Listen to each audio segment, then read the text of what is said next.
State your name and spell it for the record. I'm Michael Monette. First name is Mikal, and last name Monette. And Michael Monette is how you pronounce your name? Yes. Because we've had all different kinds of pronunciations in this trial. Were you one of the two CIT officers who responded to the scene where James Boyd was on the mountainside on March 16th of 2014? Yes, I was. Were you dispatched at 5:05 shortly after the encounter with the open spaces officers? Yeah, approximately that. And was it an hour and 10 minutes later when you were pulled off from negotiating with Mr. Boyd? Yes, approximately that seems correct. Okay. We're going to talk about what happened during that hour and 10 minutes, but before we do that, I'd like you to try to explain to the jury what a CIT officer is. Well, the CIT officer has special extra training on how to deal with individuals in crisis or have any mental disabilities. Okay. Does an officer with APD have to apply to go get extra training to be a CIT officer? Yes, they do. How long had you been on the force as of the time of this shooting in 2014? I believe around 5 years. When was it that you asked to have special training to be a CIT officer? I believe it's around September 2010. Why did you want to be a CIT officer? It was something that kind of interested me. It was something that I thought I'd be able to do and excel at, so I just was really interested in it. All right. Can you tell the jury what kind of training a CIT officer has that people don't get in the academy? Well, you get a lot of de-escalation techniques. You get a lot of background on numerous mental disabilities, and you get the training of how to interact with those people and how to be able to interact with them and actually, have the best interaction you can with them compared to a normal officer that might not have those tools to be able to speak to them and interact correctly with them. Okay, now, before you had CIT training, had you ever worked with mentally ill or homeless people before in any other job? Not in any other job, no. All right. What kind of training do they give you about dealing with homeless and mentally ill citizens in the CIT training? Just getting to understand the numerous different mental disabilities that there are. We're not experts at it, but we're given the training into it. And basically, we got a 40-hour block of everything that had to do with that, along with some scenario training also that we did. All right. Did you receive training on whether the homeless population is at greater risk of being victims of crime than someone that has a home? Objection. 4-1. Join Your Honor. Did you get training in what kinds of risks homeless people themselves are exposed to? Yes, we did. Objection, Your Honor. 4-1. Allow the answer to stand. All right. And are you aware, just from being a law enforcement officer, of the kind of risks that homeless people are subjected to themselves? Yeah, from the job day-to-day, yes. Right. And did they train you about why homeless people might feel... Leading. Can I finish my question, Judge? Let me ask you to phrase it in a non-leading way. Sure. Did you receive training about whether it was unusual for homeless... Leading. You're going to sustain with the way that the question is being asked or phrased. Okay. What kind of training did you receive on whether it is unusual or not unusual for homeless people to carry weapons for their own safety? I don't know if we're necessarily trained on if they are likely to carry them or not, but from my experience as an officer, it's not unlikely for them to have some sort of weapon on them. Okay. What kinds of weapons, in your experience, do homeless people sometimes have? Usually... Objection, Your Honor. 401, 403. Objection. Go ahead. Usually there can be knives, maybe like a little bat or some blunt object, or even like razor blades. Okay. Is it usual or unusual for them to be able to afford firearms? Objection, Your Honor. Relevance. Join Your Honor. Can homeless people usually afford body armor or bulletproof vests? Relevance, Your Honor. Join. Stay. What training did you receive about whether a large percentage of the homeless population also might be suffering from mental illness? Just that it is very likely for them to have a mental disability. Why is that? Mostly because once you get a mental illness like that, it's very difficult to maintain a job and maintain relationships, or to have those relationships last a long period of time until they kind of, in a sense, kind of give up on them or might lose their support system. Okay. And what kind of people can be afflicted with mental illness or dementia? Pretty much anybody can. Is anybody immune from getting a mental illness? Not that I know of, no.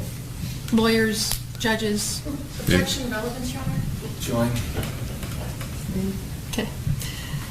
People suffering from different, well, were you trained on whether or not people suffering from different types of mental illness may respond in different ways? Yes, we were. Okay. Did you receive training in dealing with people who are suffering from the disease of paranoid schizophrenia? Yes, we did. And what did you learn about that?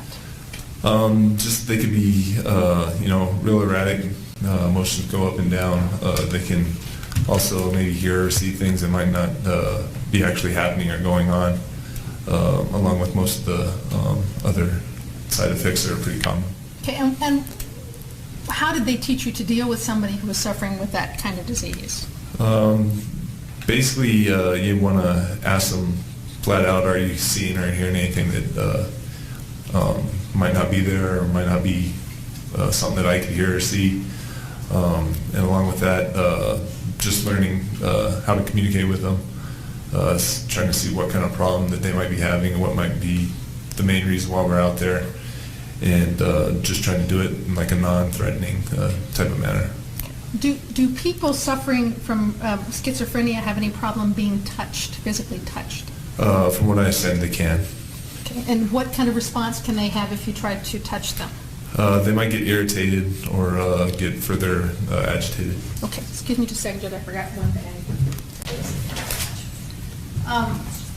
As part of your training, were you made aware of the Albuquerque procedural orders on that are given to all officers on dealing with the mentally ill? Yes. And were you aware of what State's Exhibit 2, response to the mentally ill, suspected mentally ill, and people in crisis procedural order? Yes. Is this, who gets this SOP? Well, if it's in the SOP, basically every officer gets a copy of it. All right, does it apply just to CIT officers or to all officers? Basically would apply to all officers. All right. If I can put this on the screen, Judge, this has already been admitted into evidence. I want to ask you about whether all officers are given instructions on how to handle somebody who's mentally ill, and what instructions they're given as far as avoiding touching them. Well, the instruction that they would get would have to come through the academy training. That's kind of the basics of a CIT, what a CIT officer would do. All right. And what does the SOP tell them about whether they should try to avoid physical contact with the mentally ill person? Basically, where it says there on number 4, it says avoid physical contact if possible while assessing the situation. Okay. And does it also provide just the average street officer with a guide on how to communicate with the subject in this particular SOP? Yes. And let's go over that. And this is under D, communicating with the subject. What is the average officer taught about that? Well, as it says right there, providing a reassurance that the police officers are there to help and to provide whatever care might be necessary for the subject. Okay, let me stop you right there, because do you, in addition, have special training on how to do this particular thing when you're at the scene? Yes. And that comes with your CIT training? Correct. Okay. What else are they taught to do? To basically attempt to try to find what's bothering the individual, basically trying to get to know them, see what's causing them to be in a crisis or might be their mental disability. All right, and do you then have special training in that particular skill? Yes. And then number 3.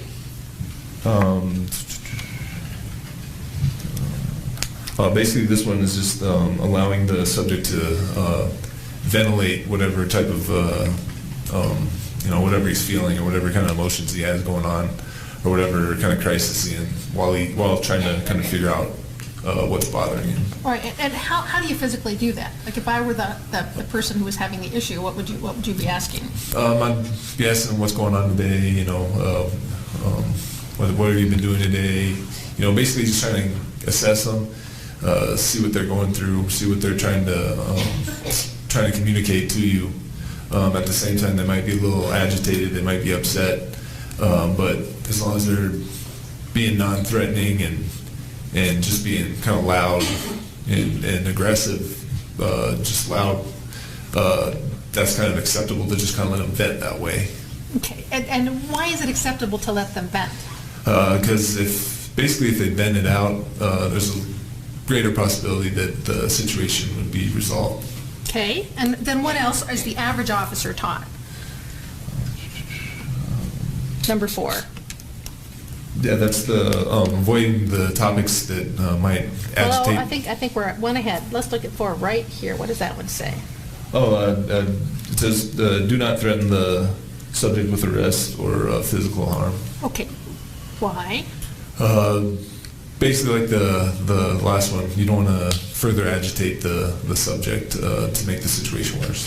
All right, and if you threaten them with physical harm, what are you trained might happen? Well, they might react negatively. They might react aggressively to that. Okay, and then what is the 5th one on there? That one is the avoiding topics which may agitate the subject. And then it says, and guide this conversation towards topics which seems to ease the situation. Yeah, that's great. And do you have, again, special training above and beyond what the average officer has to be able to do that? Yes. All right. And then the last thing is to always be truthful. Correct. If the subject perceives deception, he or she may withdraw and further complicate the situation. Right. How does that work? Basically, like anybody else, if you lie to them, you usually get a negative response to that. It's not something that's going to help the situation go forward positively. And at the same time, too, if you do lie to the subject, that's going to hurt your rapport with the subject, which is going to make the situation a lot worse for you, which might mean that you have to change out and have somebody else start doing the talking with the subject. Okay, if you lied to me, I wouldn't want to deal with your or trust you anymore. Is that the idea? Yeah, correct. Okay. And again, have you had extra training in this particular aspect Yes. of dealing with people? All right. When you are dealing with a mentally ill citizen, what have you been trained as far as whether more than one person should talk to the person to try to de-escalate the situation? Well, in the training, basically, it's there's a primary officer that's going to be doing the talking, and there's going to be a cover. So basically, we were trained to have one person do most of the talking with the subject, try to gain a rapport with that subject, and other officers would then be covering you, which would be watching for any nonverbal cues that might need them to step in to take control of the situation. Okay. Does it help or hurt negotiations if the person who's talking to them is pointing a gun or some kind of weapon at them? It can hurt it. Okay. Why is that? Basically, so you're trying to gain a relationship with that individual while you're talking to them, and it's really difficult to be able to get on the same, same point of view or same topic if the one you're talking to is also pointing a gun at you while talking to you. Okay. And so when you have a cover officer, do you ever have the cover officer go somewhere that's not standing right behind the person? Objection leading. I'll rephrase, Judge. Where do you have the cover officer go so that the person who's negotiating can continue to negotiate with them? Well, we're basically kind of taught if the situation allows it to kind of be like an L formation, where the contact officer would be kind of directly in front of them, maybe a little bit off to the side, and the other officer kind of out to an angle from the individual. All right, and why is that again? Just to have the better control over the situation and kind of have control over the individual as well. All right. What kinds of things have you been trained to de-escalate a situation? Basically, like how we've already talked about, trying to figure out what's wrong with the subject, what kind of services they might need. At the same time, keeping on the topics that don't agitate the subject. If you get them agitated, that's going to make things a lot harder. So you want to try to keep them calm, and you want to stay calm also. All right. And what does the opposite? What escalates a situation with a subject? Basically the opposite of all of that. Being aggressive, being loud, giving a lot of orders with no other option type stuff. Basically would arouse the situation. Okay. How do you deal with somebody who is being erratic or unpredictable? From what I've been taught, basically, keeping a good amount of distance away from the subject, basically with that, and then having good cover and other officers there at the same time also, is basically the main thing to do.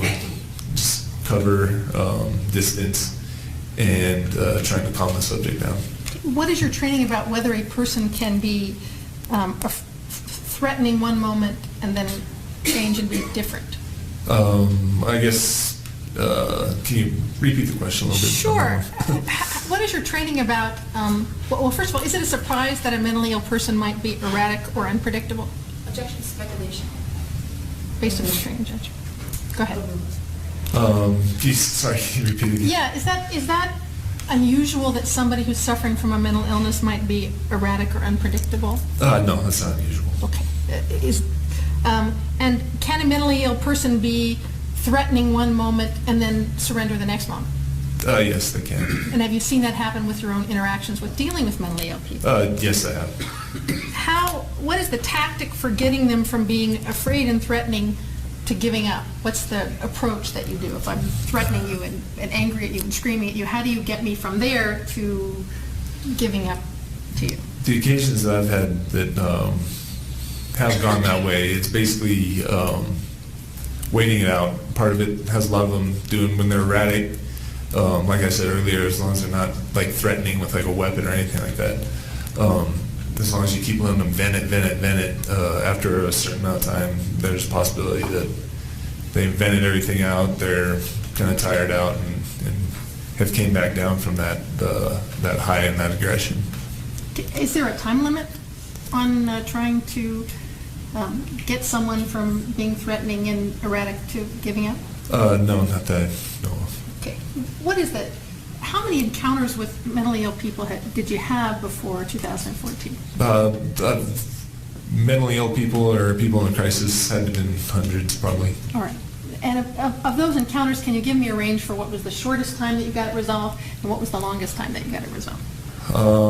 With me involved, the shortest time, maybe like 20 minutes, 15 minutes. Okay. Longest, maybe like 2 hours, Okay. 2.5 hours. All right.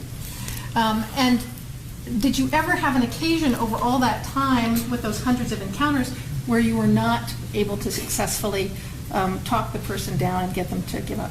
No. You were successful in every single one of those encounters? Yes. Objection or irrelevance. Did you get a reputation in the department for being sort of the go-to? Objection, relevance, reputation, and department. Can I finish the question, Judge? All right. A reputation in the department for being the go-to CIT officer where there was a difficult situation. Same objection. Go ahead. In my shift in my area, yes. Okay.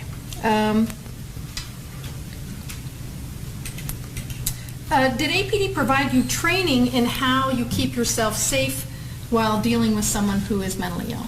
Yes. And what did they tell you to do? We may have talked a little bit about that. What were the things that you could do to keep yourself safe? Yeah, a lot of it is before you're showing up, knowing if there is a weapon or if they're not. Knowing that information changes a lot. If you know that they have a weapon, you're going to want to keep distance. Okay, let me stop and ask you about that. How does distance keep you safe? Distance keeps you safe because the reaction time. If you're really close and somebody reacts with some sort of aggressive type of force on you, you have less reaction time. So the more distance that you have, the more time you have to react to any type of aggression or situation that's going on. Okay, were you trained in what was the appropriate distance to stay away from someone that had, say, a knife? Yes, I was. All right. What do you do if that person, if you have a safe amount of distance and that person moves towards you? What were you trained to do? Well, depending on the type of movement, it could be taken as a show of force or a threat of force, which you can then use some sort of force against that.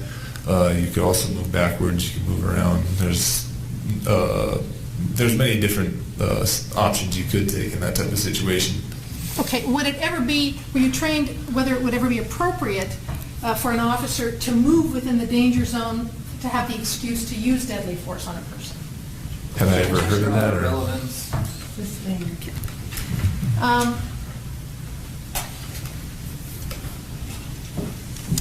Were you trained in the use of less lethal or non-lethal options in dealing with mentally ill people? Yes, I was. What kinds of things are less lethal options that can be used when dealing with a mentally ill person? The less lethal is like the OC spray or tasers or beanbag shotgun or like a taser shotgun also. Okay, and have you used those, did you ever have to use those in the encounters where you were negotiating with people? I have used them before, yes. Okay, and is it, of the hundreds of times that you did it, how many times do you think you ever had to use it less than lethal? Objection, Your Honor, 4-1. Sustained. At any of the times when you were negotiating with people who were mentally ill, did anybody ever have to get shot? Objection, 4-1. Join. Sustained. Okay. Were you able to successfully negotiate all of the hundreds? Your Honor, objection, 4-1, and asked and answered. Sustained. All right. Let's talk about the events of March 16th, 2014. How did you end up being there in the foothills on that date? I had heard the call come out over the radio. I was at the time pretty close to Sergeant Carpenter, and pretty much as soon as the call came out, I said, "Hey, do you want me to go to that?" And he said, "Yeah, let's go." And we both kind of headed over there at the same time. All right. And did you arrive about 5:05? I believe so. What was the call that got put out over the radio? From what I recall, I heard that there was 2 open space officers that were up in the foothills that had encountered a subject in the foothills that had varnished knives at the officers, and that they had drawn their guns out on the subject. Okay. And that's how it was conveyed to you? Yes. During the whole hour and 10 minutes that you were out there negotiating, did anybody ever tell you that it was actually the officers who had pulled their guns first on Mr. Boyd? No. Okay. When Mr. Boyd, was Mr. Boyd saying things accusing the police of having attacked him first? Rephrase. Sure. Were there things that Mr. Boyd said about the officers having attacked him first? Same objection, Your Honor. Try to direct him to a particular point in time of the conversation, Judge. Yeah. Can you repeat it real quick? Sure. And you're talking to Mr. Boyd, were there times when he's accused the officers of having attacked him first? Yes. And what did you think when he said that? I really didn't understand it. I kind of thought maybe that he might have perceived it differently than what really happened. And nobody let you know that that's actually what had happened? No. Okay. Does a citizen have a right to defend himself against excessive force by the police? Objection, Your Honor, relevance. Sustained. Can a police officer commit aggravated assault on a Same citizen? objection, Your Honor. Relevance. Who was there when you first went up and talked to Mr. Boyd? I believe it was, myself, Sergeant Carpenter, I believe Officer Rugilio, and I think there might have been maybe one other officer. Okay, and were the open spaces officers still there too? Yes, they were. Okay, and so we can identify you, maybe, we have all the pictures up here. I'm not sure if you can see this. Mr. Monette, we have a photograph from the scene that was taken, has been admitted as 13I5. And can you, trying to get the glare off there. Can you identify that? First of all, can you identify Mr. Boyd in that picture? Yes, I can. And can you, on that screen right there that you have, you can point on there and it'll make a mark. So can you show where he is in this picture? There you go. Maybe circle him? There he is, okay. And can you show where you were in this picture? Right there. All right. And is this the group of officers that went up to the scene initially to deal with Mr. Boyd? Yes. And what weapons did you have on you? And your back is to us in this picture. Can you talk about what weapons you had when you were up there with Mr. Boyd? Well, I'd taken my rifle up there, and on my belt I also had my handgun and the other less lethal options and tasers. What were you doing with the rifle when you were talking to Mr. Boyd up there? Basically took it up there for my protection and for the other officer protection. All right, but how was it, how did you have it on your body up when you were up there? It was basically slung on my body, just hanging straight down.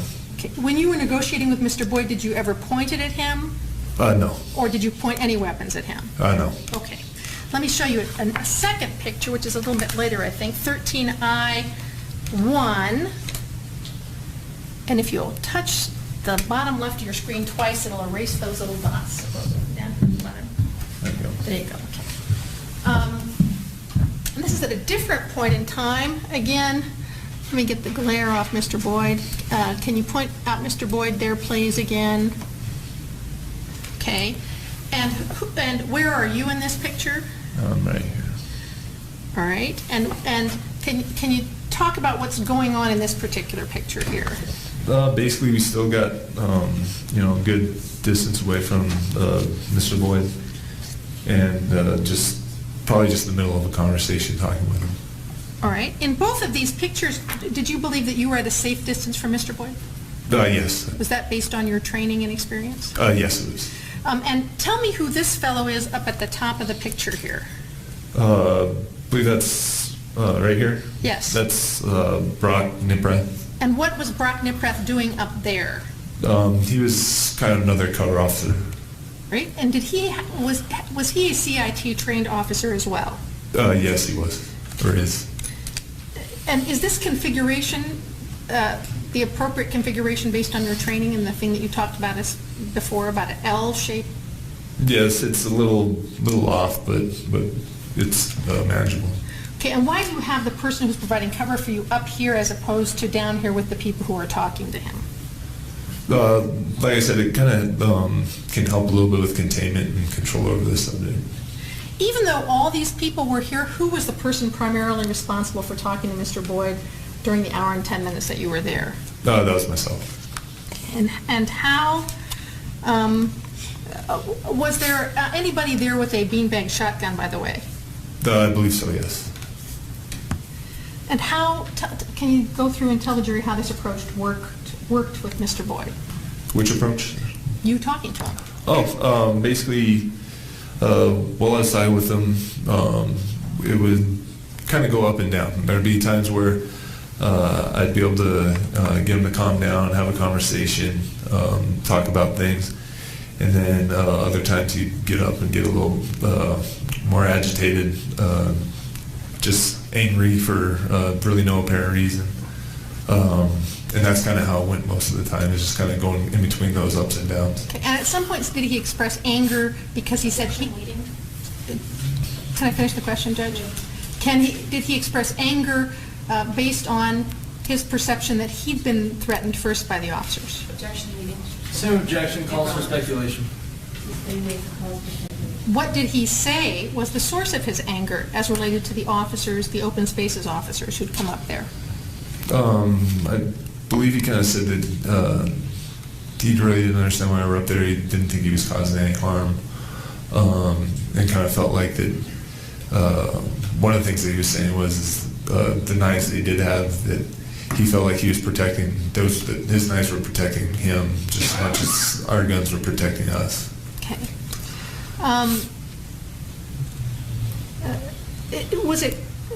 Were you able to tell from the things he was saying whether or not he was mentally ill? I could kind of get a sense that he was from the things he was saying, Right. and from the way he was acting, how he was kind of going up and down. And were you able to get him to stop? Well, let me ask about two things. At some point, was there did someone say, if you cross this line, we're going to shoot you with a beanbag shotgun? Yes, there was. And why did that happen?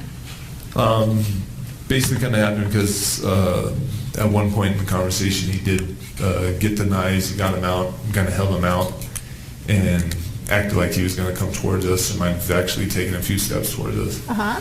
And after that happened, I believe it was Sergeant Carpenter went and said, hey, if he crosses this, you're going to beanbag him. Okay, and you told him that too, right? I believe I repeated it to him, Right. not to cross that. And after you said that, did he ever cross that line? No. During the whole hour and 10 minutes that you were there, how many times did Mr. Boyd pull out his knives? The one I can recall is just the once when I just said how he brought him out, had him pointed out, and had taken a few steps towards us. And that's the one where you said, that brought up the beanbag comment? Yes. Okay, then after that, were you able to get him to put his knives away? Yes. How did you do that? Just being persistent, kind of just talking to him, say, hey, you don't need to have your weapons out. Can you put them away? Can you put them down? And my main goal is trying to get him to put them down and not even have them on him completely. But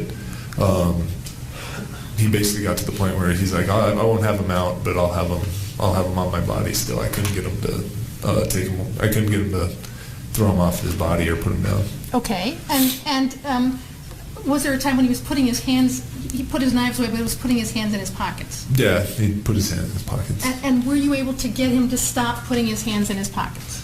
For the most part. Yeah, and how did you do that? The same thing, being persistent with it. Officers don't like,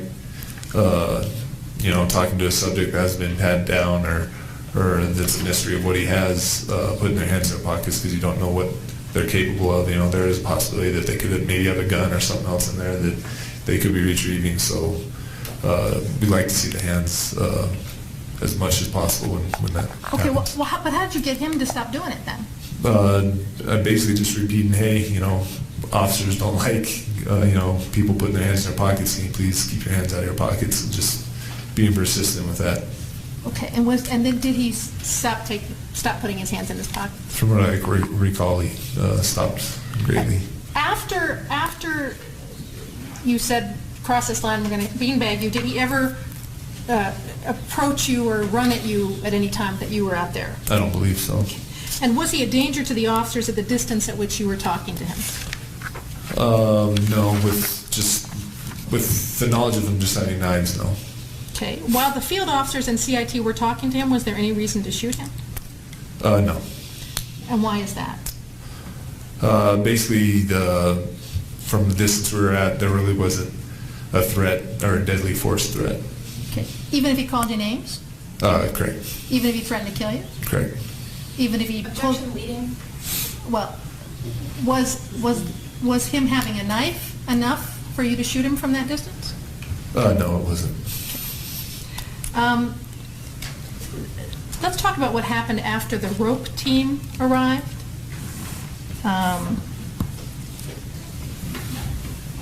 Tell me how that changed things when the rope team arrived. Basically, I was just up there still having my conversation with Mr. Boyd, and I was just doing my job until basically Sergeant Carpenter told me, hey, we're tactically retreating off this and we're moving back and letting them handle it. Okay. When the rope team arrived, did they call Sergeant Carpenter down to talk to him? Objection, Your Honor, calls for speculation. I think he was right there, Judge. Foundation. Sure. Are you aware that the rope team called Sergeant Carpenter down? Objection leading. Let me show you a picture that's been admitted as state 32. EI? Sustain up to 40 feet. Okay, all right, Judge. Do you see this picture here? And if you can erase our little dots there. What's happening in that picture? Objection calls for speculation, Your Honor. He can testify if he knows. Okay, He was there. sure. I wasn't there, so. Okay, you were at the top of the mountain? Yeah, I was still talking with Mr. Boyd. Okay, at some point, did you see Sergeant Carpenter go down to the bottom of the mountain? I did see him kind of break away a couple of times. All right. To talk to other people. All right, and you don't who. know who he went down to talk to? No. Okay, when he came back from being down at the bottom of the mountain, what did he tell you? I believe at one point he kind of told me that, we're going to start moving guys out and to like an outer perimeter type position, and that we would kind of be like the last ones to be moved out. Okay, did he tell you who had told him that they were moving the field officers and you out? No, he hadn't told me. All right, and let me show you what's marked as 32A, and again, can you circle for the jury where Mr. Boyd is and where you are? Mr. Boyd's there, and that's me there. Okay, and if you can down at the bottom of the hill, can you see down at the bottom of the hill, there's 3 people down there at the bottom of the hill? Yes. Can you maybe put a little arrow down towards them? Okay, and who's the last person up there with you? Honestly, I don't know. Okay. Can't tell by that picture. All right. If you can clear that, and was there a time when you got called down the hill? Let me show you what's been marked and admitted as 7C6. Does that depict you and somebody else, the unknown person coming down the hill? That's kind of a glary thing there. Hold on a second. There you go. That might be you right there. Yeah, it's possible. Okay, and can you circle where Mr. Boyd is in this particular picture? I would believe that that's him. Okay, and after you got called down, what was Mr. Boyd doing? I'm going to show you 32E3. And you can see down there at the bottom, there's 3 people down at the bottom.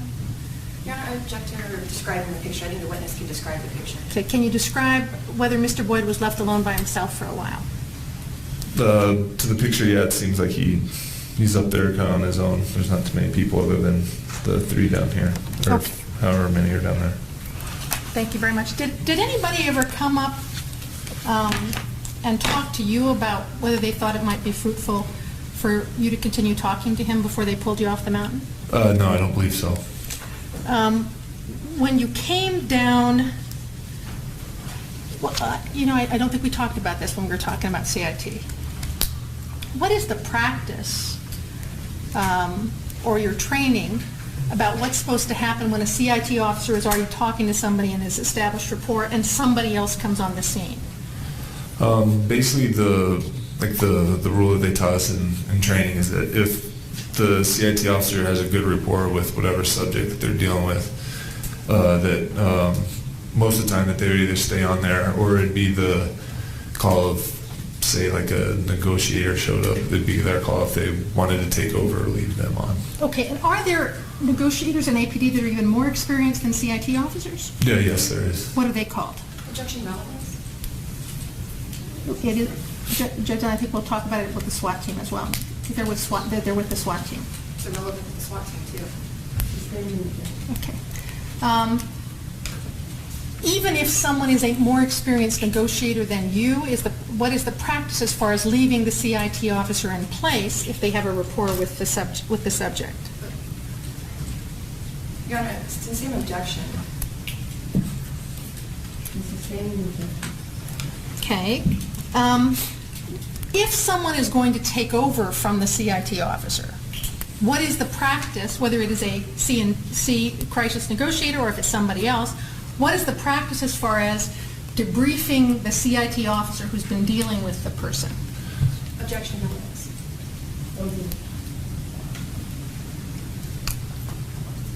Go ahead. Usually it's, it's usually common for both of them to get together and kind of talk about what kind of things have happened in the conversation, what the crisis or the CIT officer might have seen in the subject, basically try to give the negotiator the most information you have on the subject to them, to better for them to have a better chance of success in their negotiation. Okay, and why is that important, to let the person taking over know what's been going on?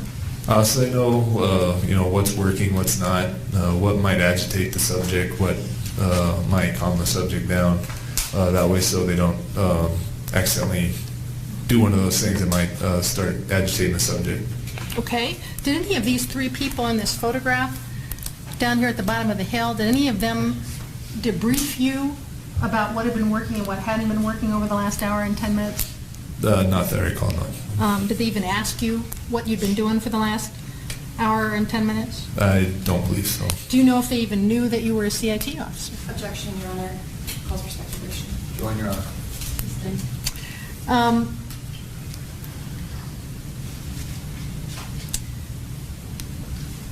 Are there things, in your opinion, that could have been handled differently in a way that Mr. Boyd might still be alive? Objection, Your Honor. Calls for an opinion. It's not your quality. We concur, Your Honor. Did you still have things that you could have done with Mr. Boyd to try to talk him off that mountain? Objection, same objection, Your Honor. Since there is no time limit, would you have been willing to spend more time up there talking to Mr. Boyd if they had let you?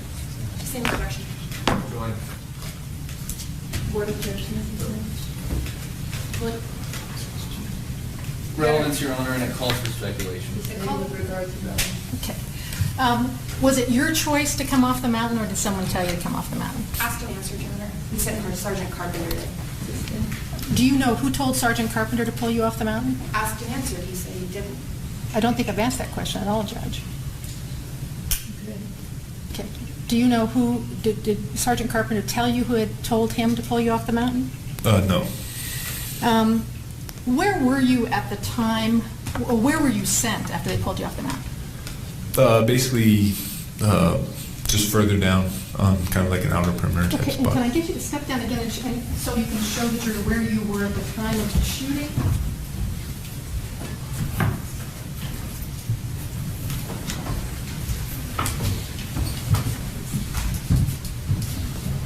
Put yourself in that picture about where you were at the time of the shooting happened.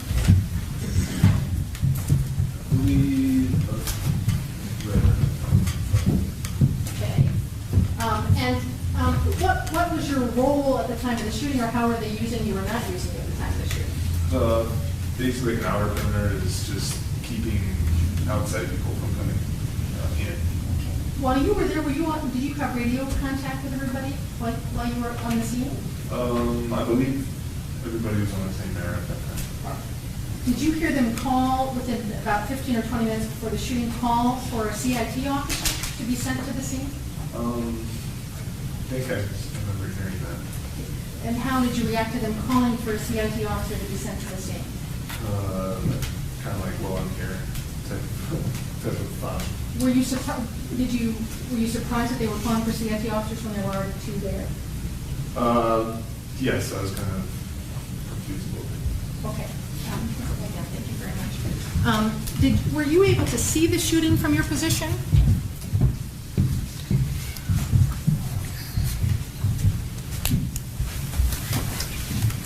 Yes, but basically I had heard like the flashbang and then heard the shots, and I could see it, but it wasn't like great detail. I was pretty far away where you could just kind of get a sense of what's going on from the sound. All right.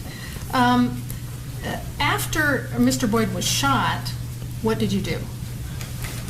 Objection, relevance. Mr. Monette, did you feel like you were making progress with Mr. Boyd when you were up there for your hour and 10 minutes? Yeah, I believe there was some progress to it. Okay. 1 second, Your Honor. Mr. Monette, Morning. I want to start by talking to you about your background with the Albuquerque Police Department. You began APD's Training Academy in April of 2009, correct? Correct. And you completed the academy in roughly October of 2009, is that correct? Correct. And you mentioned on direct that you completed APD's crisis intervention training in September of 2010? I believe so. Okay.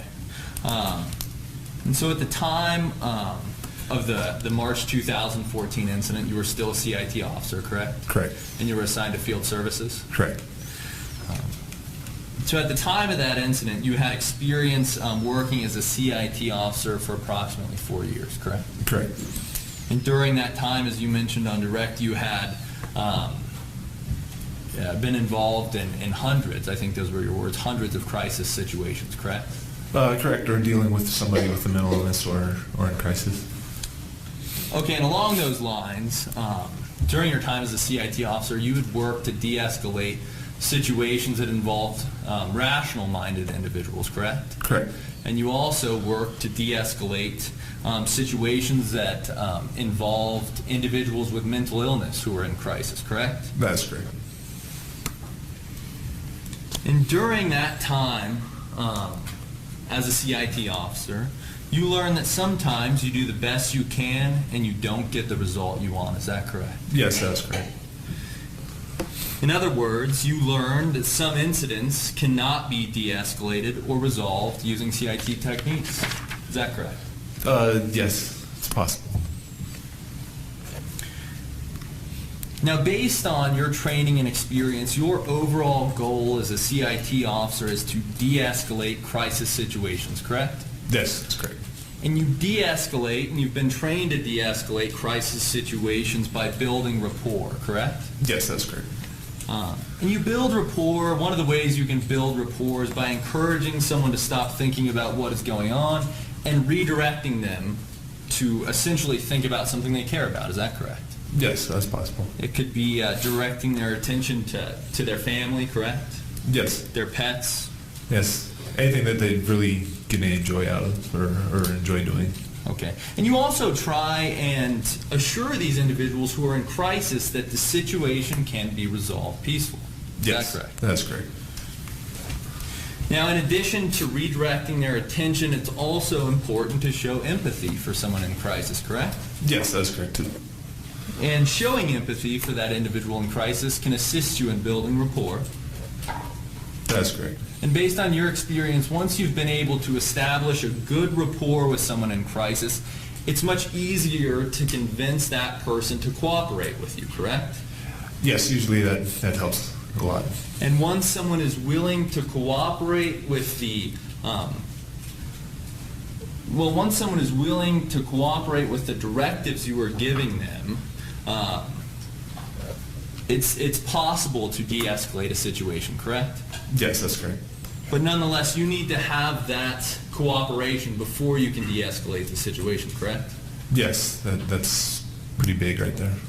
And the individual, though, would need to actually cooperate with the commands you were giving them before you could de-escalate the situation. Yes. For example, if there was an individual armed with a weapon, they would need to put that weapon down before the situation could be de-escalated, correct? Correct. Now, based on your training and experience, it can be difficult to meaningfully communicate with someone who is experiencing auditory hallucinations, correct? Yeah, that can be a big issue. And if you could, give me an example of what an auditory hallucination is. Basically, hearing something that everybody else isn't hearing, that's basically kind of going on in that individual's own head or own brain. Okay, so someone could be hearing their own head that someone's threatening to hurt them, correct? Yes, it's very possible. Okay, and why is it difficult to communicate with someone who is experiencing auditory hallucinations? Because it's kind of like, talking to somebody in a crowd or talking to somebody that's already got somebody else talking to them. It's hard for them to concentrate. So really those auditory hallucinations disrupt their ability to concentrate and communicate with you, correct? Yes, correct. And it can be difficult to engage in meaningful communication with someone who is experiencing visual hallucinations, correct? Yes, it can. And if you could, give me an example of what a visual hallucination is. Well, it could be like I said earlier, it could be anything that the individual is seeing that actually isn't there, but they're seeing themselves that's only going on in their brain, but they see it like it's real. Okay, so someone could in their own mind see someone attacking them, correct? Yes. But that wouldn't actually be reality. Correct. That would just be in their own head. Yes. Now, based on your training and experience, individuals with mental illness, and particularly paranoid schizophrenics, can also experience delusions of grandeur, correct? Yes, that's possible. And if you could, for the jury, please explain what a delusion of grandeur is. Just pretty much thinking like that they're in control, they're the ones that know everything. Basically that they're not going to listen to anything else, that it's all about them, and that's it. So when someone has delusions of grandeur, they're basically thinking that everything is about them, correct? Yep. They aren't concerned about the people around them. No, they're only concerned about themselves, basically. And they aren't concerned about the safety of the people around them, correct? Correct. And that's based on your 4 years, at the time of this incident, your 4 years of experience as a CIT officer, correct? Yes, correct. Now, when someone is experiencing these delusions of grandeur, it's difficult for you to effectively communicate with them, correct? Correct. Because they don't want to listen to you, correct? Right. They want everything to go the way they want it to go. Okay. And that makes it hard for you to gain that level of cooperation you need to de-escalate a situation. Correct. And now we also talked about the importance of empathy in de-escalating a situation, correct? Correct. And you would agree with me that it's difficult to show empathy for someone who's experiencing delusions of grandeur, correct? Yes, it can be difficult. It can be difficult because they think they're better than you, correct?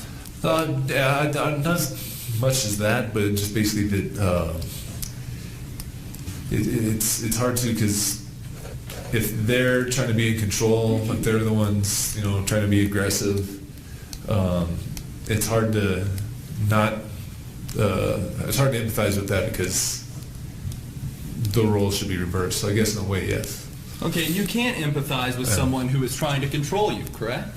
I'm sure you can, but it's very hard. It's very difficult. Yeah. Now, individuals with mental illness, in addition to the hallucinations and delusions of grandeur, they can also have paranoid tendencies, correct? Yes. And what are paranoid tendencies? Thinking that everybody's out to get them, really worried about everything, looking over their shoulder, just really unsure of their safety. So once again, much like the visual and auditory hallucinations we talked about, when someone has paranoid delusions, they can believe people are attacking them, correct? Objection compound, Your Honor. I'll rephrase, Your Honor.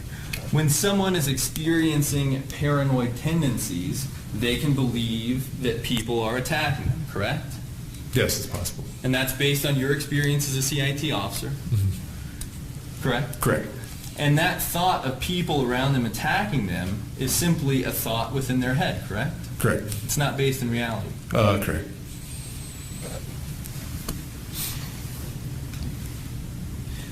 Now, as we discussed before, there are situations where you simply cannot de-escalate an individual who is in crisis. There's times that can happen, yes. There are times when you can't de-escalate someone who's in crisis, correct? Yes, it's possible. And your ability to de-escalate a situation is dependent on the individual's willingness and ability to communicate with you, correct? Yes, that's a lot to do with that. And it's also your ability to de-escalate an incident is dependent on their willingness to cooperate with you, correct? Correct. To cooperate with the commands you are giving them, correct? Correct. Now I'd like to talk to you about officer safety in crisis situations. Now, in any type, based on your training and experience, in any type of crisis intervention situation, officer safety is absolutely paramount, correct? Yes, it's very important. In other words, ensuring officer safety is your number one goal in a crisis situation, correct? Yes, it's basically the number one goal with everything. And you would never put an officer's life at risk simply to de-escalate a situation, correct? Correct. Now, as part of your crisis intervention training, you've been trained to avoid topics that agitate individuals in crisis, correct? Correct. And those topics are known as hot button topics, correct? Yes, they can be called that. And if you could give the jury an example of what a hot button topic is. Let's see. Anything that starts to agitate them. So, like, if you tell a subject that wants to be in control that, hey, I'm in control, not you, that could be one that agitates them. That could be one that gets them upset because he's the one that wants to be in control. So it's anything that will agitate them, make them more angry, just by mentioning one word or phrase or subject that they don't agree with or like. Okay, so if you have an armed suspect and you tell them to put down whatever weapon they have and they get mad, that's a hot button topic, correct? Yes, it can be. That's something that could continually agitate them, Yes. correct? And based on your training, you don't continually bring up these hot button topics because that makes the situation worse, correct? Correct. And that can endanger you as an officer, correct? Correct. It can endanger your fellow officers, correct? Correct. And it could endanger the public, correct? Yes, correct.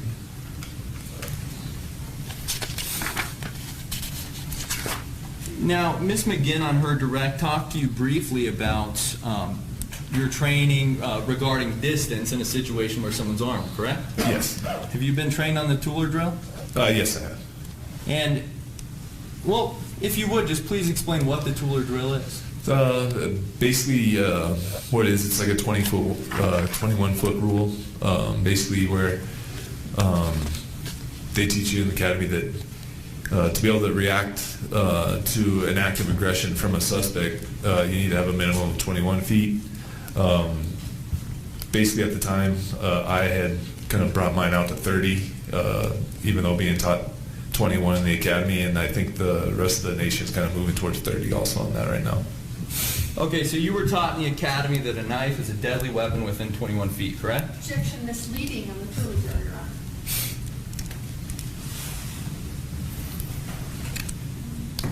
Have you rephrase it? Based on your training in APD's academy, a suspect who is armed with a knife can cover 21 feet and stab you before you can shoot that suspect, correct? Objection, same objection, Your Honor. I think it's misrepresenting the tool or drill.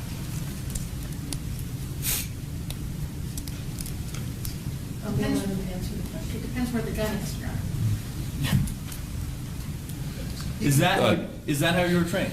Yes, if the subject is armed with a knife, it's very possible that you can get great bodily harm or death within 21 feet. And since then, as you mentioned, so you were trained in the academy that was 21 feet, correct? Yes, that's correct. And since then, you have learned that it was actually extended to 30 feet, correct? Yes.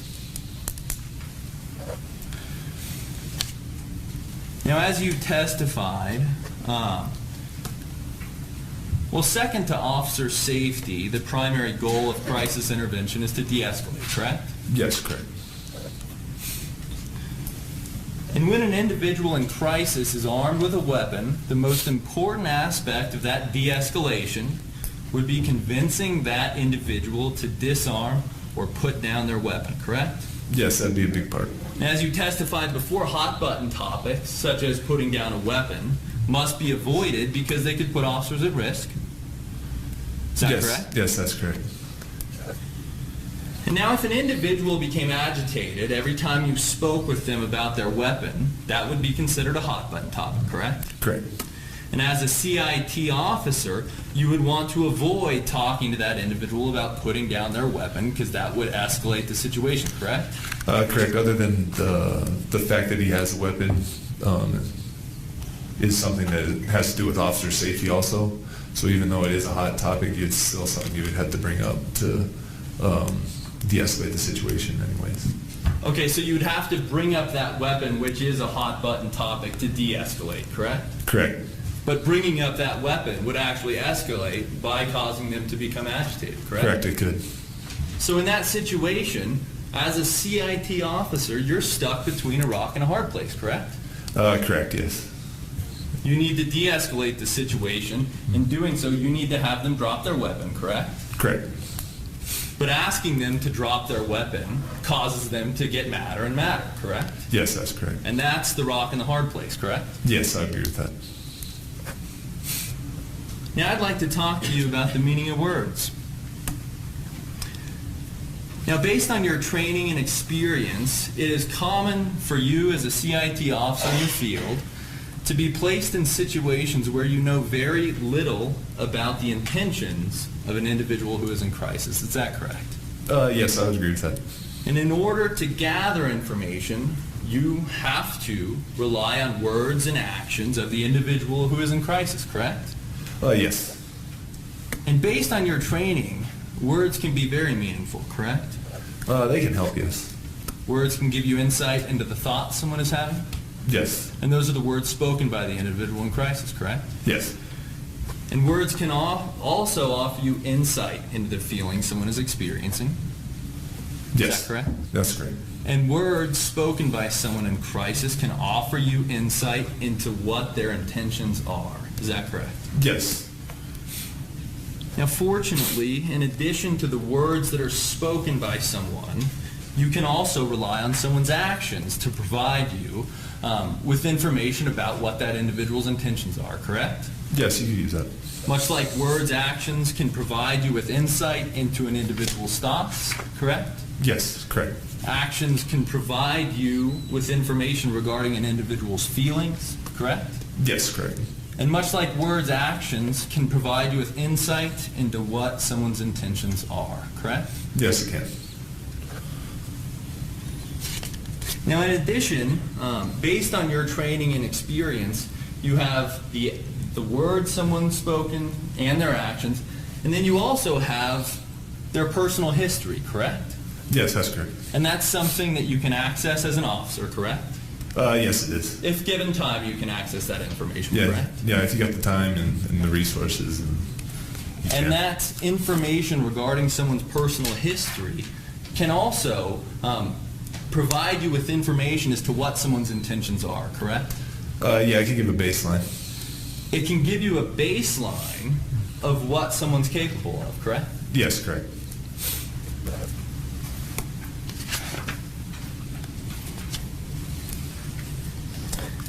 Now, I'd like to talk to you about the training and experience you have in assessing the threat that is posed by an individual with mental illness. When someone is not suffering from mental illness and they are in touch with reality, you can use your training and experience to try and predict what that person is going to do, correct? Yeah, it's possible. Because that individual's thinking in a rational thought process, correct? Yes, correct. And that's approximately the same rational thought process you're going through, correct? Yes. So you can bring those together to try and predict what that individual is going to do, correct? Yes, you can use that. Now, when someone is suffering from mental illness and no longer in touch with reality, it makes it very difficult to predict what that individual is going to do, correct? Yeah, I'd agree with that. And it's difficult because they could be experiencing auditory hallucinations, correct? Correct. There could be things in their head telling them things Right. that aren't necessarily rational, correct? Correct. And although they aren't rational, they could still act on those, correct? Yes, they could. And they could also be experiencing visual hallucinations, correct? Correct. And those visual hallucinations can also make it very difficult to predict what someone with mental illness is going to do, correct? Yes, that's correct. And when you, as an officer, are stuck in a situation where you cannot predict what someone's going to do, you are left simply reacting to what they do, correct? Yeah, I'd agree with that. And that is dangerous for an officer, correct? Yes, the more unpredictable the situation is, it does make it a lot more dangerous for an officer. And in short, you've been trained that because mentally ill individuals are unpredictable, they pose more of a risk to you as an officer than someone who is not burdened with a mental illness. I would agree with that.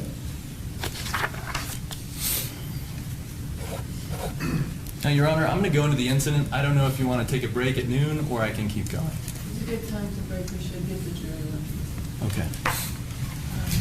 Officer Monette, after we broke for lunch, I saw you walk over to the corner of the courtroom and have a conversation with Special Prosecutor McGinn. Is that correct? Yes, that's correct. What did you guys talk about? She was talking about the Tula rule, how that it wasn't mentioned that the 21 feet has to do with the officer's gun holstered. It's not safe at 21 feet with the gun holstered. If the gun is unholstered, then it takes less time to react. Okay, and during your time at the APD Academy and afterwards, you've undergone a lot of training, correct? Yes. And that training is provided by certified law enforcement instructors, correct? Yes, that's correct. And do you know if Miss McGinn is a certified law enforcement instructor? I do not know. I'll stipulate that I'm not sure. So based on that, you aren't relying on that information she provided you to change your earlier testimony, are you? No, I'm not relying on it, but she was correct with it, though. Okay. Now I want to shift your attention from your training and your experience to the actual incident that occurred on March 16th, 2014. Now you mentioned that you arrived, well first, you heard about this incident occurring in the foothills over the radio, correct? Correct. And after hearing about that, you were parked next to Sergeant Carpenter when you heard that, correct? Correct. And after hearing it come out over the radio, you traveled to 1812 Piedra Vista and you arrived there at 5:05 p.m., correct? Correct. Now you mentioned that you were listening over the radio. Is that just all of the radio traffic that you're listening to? Yeah, whatever radio traffic was going on at the time. And is that known as a radio dispatch? It can be, yes. Okay. And you also have a CAD that comes up on your computer, correct? Correct. And a CAD, and correct me if I'm wrong, but I believe a CAD is a summary of everything that's being said over the radio, correct? Yes, that's correct. But the radio traffic would contain more information than the CAD, correct? Usually the CAD has more information on it than the radio transmission, but the radio transmission has usually has the most important information on it. Okay, so the radio, just so I'm straight, the CAD has more information than the actual radio dispatch? Usually, yes. Okay, so the dispatcher who's creating the CAD is writing down more than what's being said on the radio? It can be, yes. Okay. So when you're in your car, you can look at your CAD, correct? That's correct. Because it's located on a laptop in your car, correct? Correct. And when you're away from your car, you can no longer look at that CAD, correct? That's correct. And at that point, then you just simply rely on what you're hearing over the radio, correct? Yes, that's correct. Okay. And over the radio, when you were responding to this incident, you heard that Mr. Boyd had threatened open space officers with knives, correct? That's correct. And you understand that to be aggravated assault on a peace officer, correct? Yes, that's correct. And that's a felony crime, isn't it? Yes, it is. And as a sworn law enforcement officer, you have based on your training and experience, of course, you have a duty to take violent felons into custody, correct? Yes, that's correct. And have you ever been able to take a violent felon into suspect without closing distance on that suspect? No. Every time you have to close distance to arrest or detain a subject. Yeah, you have to walk up to him to put him in handcuffs, correct? Correct. You cannot take someone into custody without closing distance. Yes, that's correct. And as you were approaching Mr. Boyd's location in the foothills, please explain what you were wearing. I was wearing just my duty uniform with my badge and duty belt on. Okay. So a standard APD uniform, correct? Correct. And you mentioned that you were armed with a sidearm, correct? Yes, I was. And you were also armed with a rifle. Yes. And where did you obtain that rifle from? I got it out of my trunk of my car. Okay, so when you arrived at the scene of this incident, you walked back to your trunk and obtained your rifle, correct? Yes, that's correct. And that was your decision to do so? Mine and Sergeant Carpenter also wanted me to take my rifle up there as well. So both you and Sergeant Carpenter thought that it was necessary for you to be armed with a rifle, correct? Yes, we both thought it would be a good idea. And it was necessary to be armed with a rifle because Mr. Boyd had threatened two officers with knives. Yes, that's correct. And he posed a significant danger to officers, correct? Yes, he posed a potential threat. And that is why you went to this incident carrying a rifle, correct? Correct. And that rifle was on a sling, correct? Yes, it was. And it was on the front of your body. Yes. Now you accessed the foothill area where Mr. Boyd was located by walking through the backyard of 1812 Piedra Vista, correct? Correct. And and there's a gate in the backyard of 1812 Piedra Vista, correct? That's what you walked through? Yes. And when you walked into the foothill area where Mr. Boyd was located, you saw him on a rocky outcrop, roughly 100 yards up the hill. Is that fair? Yeah, about approximately that. And as you approached Mr. Boyd's location, you saw two open space officers near Mr. Boyd, correct? Yes, that's correct. And as you're approaching, you were with Sergeant Carpenter and Officer Wetterland? Yes, Carpenter, Wetterland, I know at least Rogelio. I think Wetterland was the fourth one, now that you mention it. Okay. Now, when you arrived near Mr. Boyd's location, you kept a safe distance from him, correct? Yes, I did. And you kept that safe distance because based on your understanding, he was a threat within 30 feet, correct?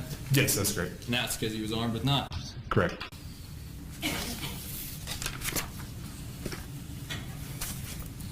Now, after you had a chance to walk up to Mr. Boyd's location, you engaged him in a conversation and began talking to him, correct? Correct. And you began talking to him because you have been provided with this special CIT training, correct? Correct. You thought you could use those skills you've been provided to de-escalate the situation, correct? Yes, that's correct. And your number one goal was to get Mr. Boyd to drop his knives, correct? Yes, drop the knives and peacefully come down. But the first goal was to get him to drop the knives, correct? That would be the first one, yes. And when you first began talking to Mr. Boyd, your goal, one of your goals was to get a baseline for Mr. Boyd, correct? Yes, that's correct. And please explain what a baseline is. It's basically first understanding of the person's reactions and how they are reacting, what kind of emotions or feelings they're showing. Also, what possible what kind of crisis they might be in, or what type of mental disability they might possibly have, and just basically assessing him by talking to him, asking questions, and just trying to get to know him a little better in the situation. So you're gathering information about Mr. Boyd. That's correct. And during that process of first interacting with him and gathering that information, you realized that Mr. Boyd was extremely upset, correct? Yes. He was extremely angry? Yeah, he was at times. He was, like I said, he was really going up and down at times. He was able to be calm, but would immediately start getting angry if I started talking about the knives or talking about coming down, and just trying to kind of show my presence there also kind of aggravated him also. Okay, so your presence alone there aggravated him? Yes. Okay. And now moving back, and we'll walk through your whole interaction with Mr. Boyd, or a large portion of it, but I want to start when you first began interacting with him, correct? And he was extremely angry, correct? Yes.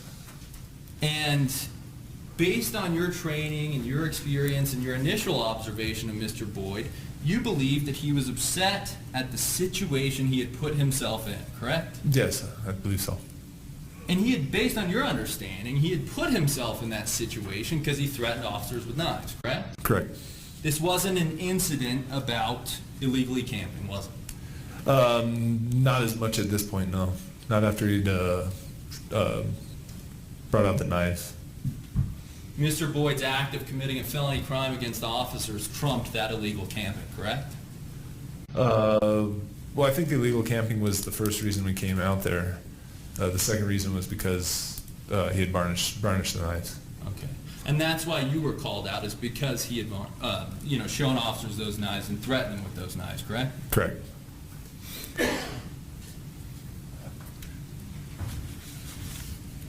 Now, as you've talked about, you quickly noticed that Mr. Boyd was having drastic mood swings, correct? Correct. There were times when he would be relatively calm, correct? Correct. And there were times when he would become extremely agitated, correct? Correct.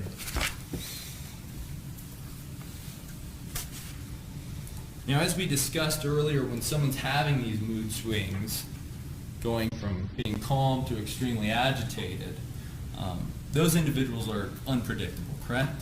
They can be very unpredictable. And as you testified to earlier, individuals with mental illness who are unpredictable are a danger to officers, correct? Correct.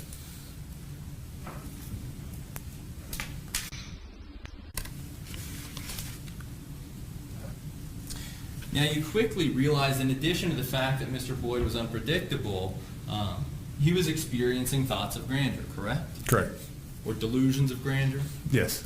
And what delusions of grandeur was Mr. Boyd experiencing based on your observations? I think basically that he was saying that he was the one in charge here, not us.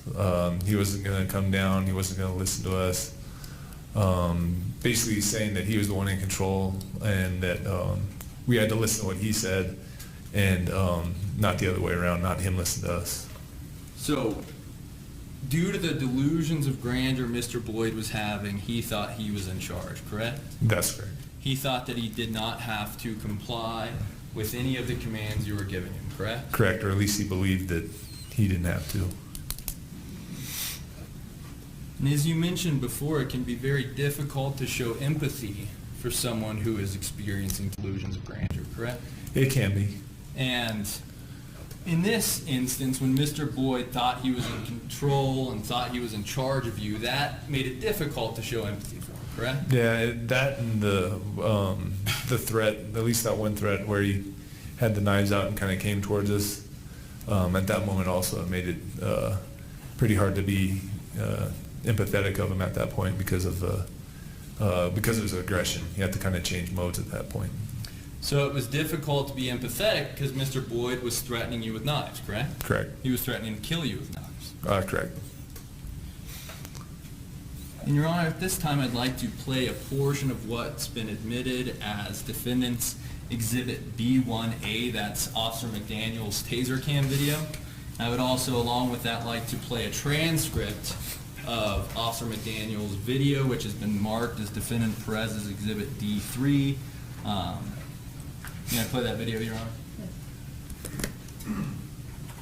And before I play this, Officer Monette, I would like you to listen for your voice in the various running transcript. Okay. Just so we can talk about the things you said to Mr. Boyd and how he responded.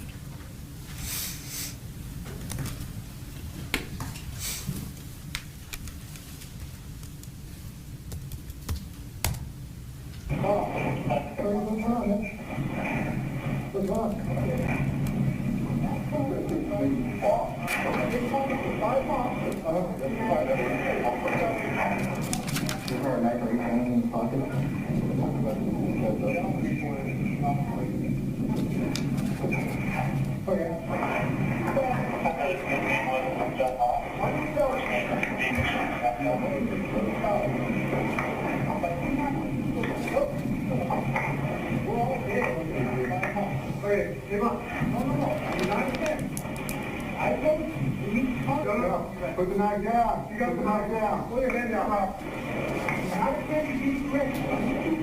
How can you put the knife? Okay, first, during that recording, there was an officer who said he's got a knife in each hand and his pocket. Is that correct? I believe I heard that. Did you hear that on the recording? It was, a lot of it was kind of hard for me to actually hear in that Okay. recording, to be So honest with you. You didn't hear that? I might have heard part of it. Would you like to hear it again? Yeah, I'd like to do. Well, Your Honor, I'm going to object to playing it as we... And once again, listen for the statement, he's got a knife in each hand and his pocket. Okay.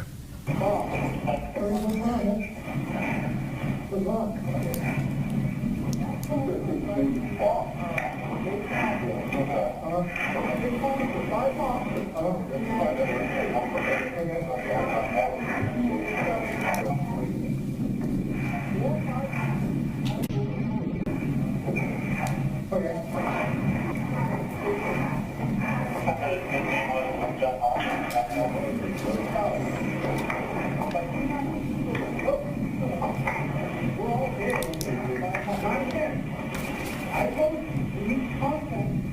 Bob, put the knife down. You got the knife down. Put your hand down.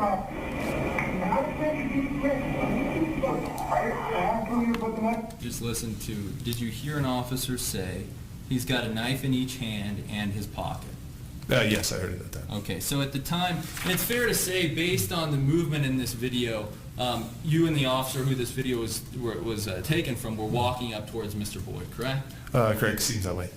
Okay, and so as you were walking up, Mr. Boyd had a knife in each hand and, according to that officer, a knife in his pocket, correct? Yes, according to that. So he was armed with 3 knives at that time, correct? Correct. And 2 of those knives were out. Is that correct? Correct. And when listening to that audio a second time, did you hear yourself say, okay, hey, Bob? Was that your Yes. voice? Yes, I heard that. Okay. And who were you referring to when you said Bob? James Boyd. Okay, and why were you calling him Bob? Because that's what he had been asked to be called when we got there. Okay. And does using the name, the first name someone's given you, help you build rapport with someone? Yes, if I would have called him James Boyd, with him asking to be called Bob, that could have been something that got him upset or aggravated in some way. And that's what you were trying to avoid? Correct. And as the recording went on, an officer can be heard saying, Bob, no, no, no, put down the knives. Did you hear that in the recording? Yes, I heard that. Do you remember what Mr. Boyd was doing when that officer said, Bob, no, no, no, put down the knives? At that time on the video, that if we were just showing up, then it would have been then. But if it was later in it, it might have been that one time where I said that he had burnished the knives and kind of came at it. So Okay, so it's possible there were 2 times. yeah, it is. If that was at the beginning, then it is possible that it could have been 2 times that happened. Okay. Because based on your recollection, as you testified earlier, during one of the times he had his knives out, officers threatened to fire a beanbag shotgun at him, correct? Correct. And we didn't hear that here, correct? Correct. So this must be a different time that he had his knives out, correct? Correct. Or maybe he just kept his knives out for a long period of time. That possibly could have been that too. And during that recording we just listened to, Mr. Boyd can be heard saying, do not attempt to give me directives, I'm your supervisor. Is that correct? Correct. And what concerns did you have after you heard Mr. Boyd make statements like that? Well, it made me think that this is a subject that has some sort of mental disability or is thinking something that is not accurate or true. He was also making statements how like he worked with the government or was some secret agent with the government, and that he had some sort of object that he had to give to officials that was important for them to get and receive. So when you heard Mr. Boyd make statements like that, you began to realize that he was suffering from a mental health issues, correct? Yeah, I started to believe.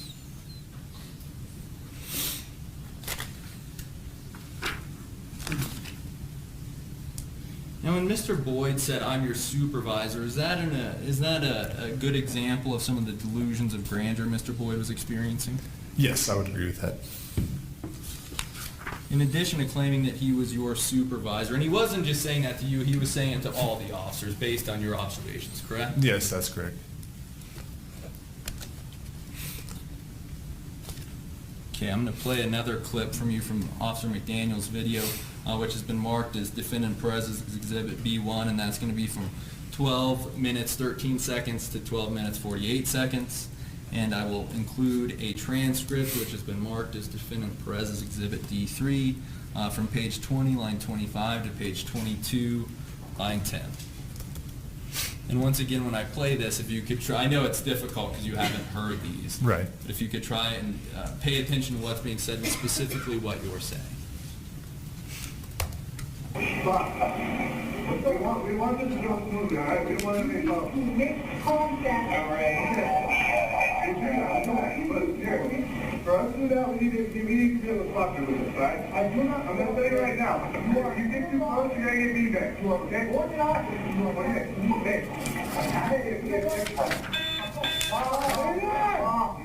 One more there, I have to be back to that rock. Yeah, we're being back. You need to Just drop those knives, let's deal with it, all right? Go inside, take you deal with it. Okay, so that was the incident when Mr. Boyd, when threats or when officers informed Mr. Boyd that he was going to be beanbagged if he moved forward with his knives, correct? Correct. And at the beginning of the clip that we just listened to, did you hear With that. Okay. And why did you make that statement to Mr. Boyd? It was part of trying to calm him down. It was trying to, kind of de-escalate the situation, give him a, let him be aware that, if he thought that this will go smoothly and we don't want anything to get violent or get progressively worse. And that was certainly your intention. You wanted to resolve this peacefully, correct? Correct.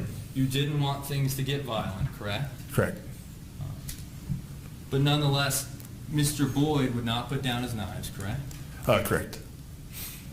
And during that period, you also said we don't want to have any problems, correct? Yes, that's correct. And that was for the same purpose, just to inform Mr. Boyd that you wanted to peacefully resolve this situation. Yes, that's correct.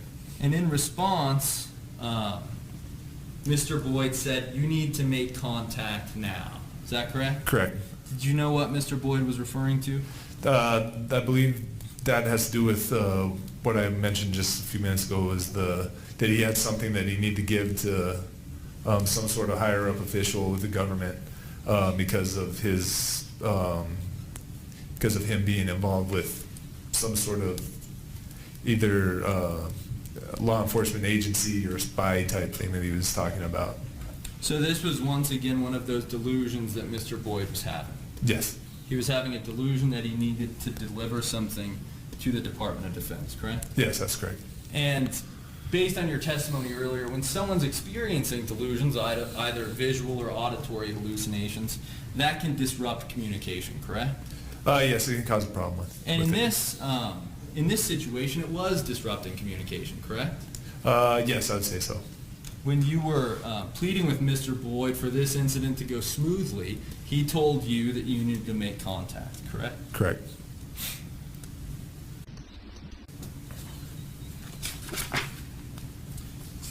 Moving on, in the recording we just listened to, you could be heard saying, quote, "For us to do what we need to, you need to be a little cooperative with us," all right? Did you hear yourself make that statement? I might have missed part of that one. Okay. Does it sound like something you would have said while you were up there? Yes, it does. Okay. And when you were up there, why didn't you simply demand that Mr. Boyd be cooperative or order him to be cooperative? Kind of like how we said earlier with with that SOP like trying to order somebody or make threats or being aggressive can cause them to just be more aggressive back and make them more agitated. So you were trying to resolve this situation by being calm and simply asking or requesting his compliance, correct? Yes, correct. You were asking for a little cooperation. Correct. And in response, as we heard on the video, Mr. Boyd said, "I do not cooperate," correct? Correct. And that wasn't a delusional statement. That was directly in response to the statement you made to him. Correct. So he had come back to reality for a moment, correct? Yeah, either that or partially with the delusions of grandeur part also. Okay. But nonetheless, he said, "I do not cooperate." Correct. And did that cause you concern? Yes. I mean, I would think would cause anybody concern because, like you've been saying, one of the main things is cooperation to be able to take somebody into custody. And Mr. Boyd was not cooperating, correct? Correct.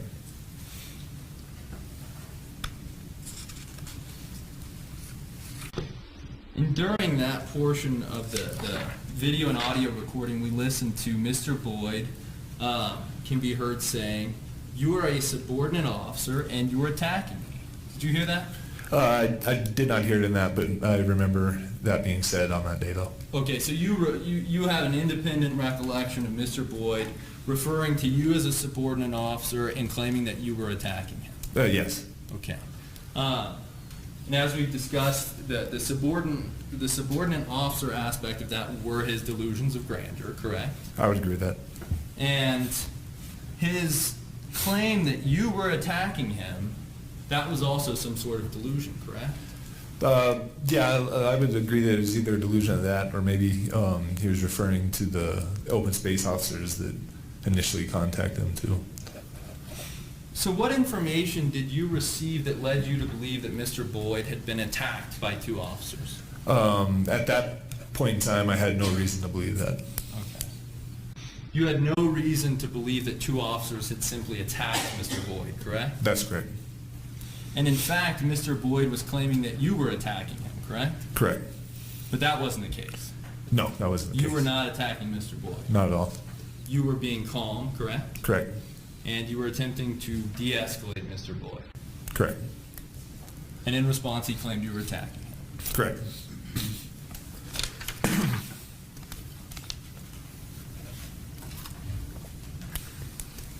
Now, at the very end of the recording, you can be heard saying, you need to just drop those knives and let's deal with it, correct? Correct.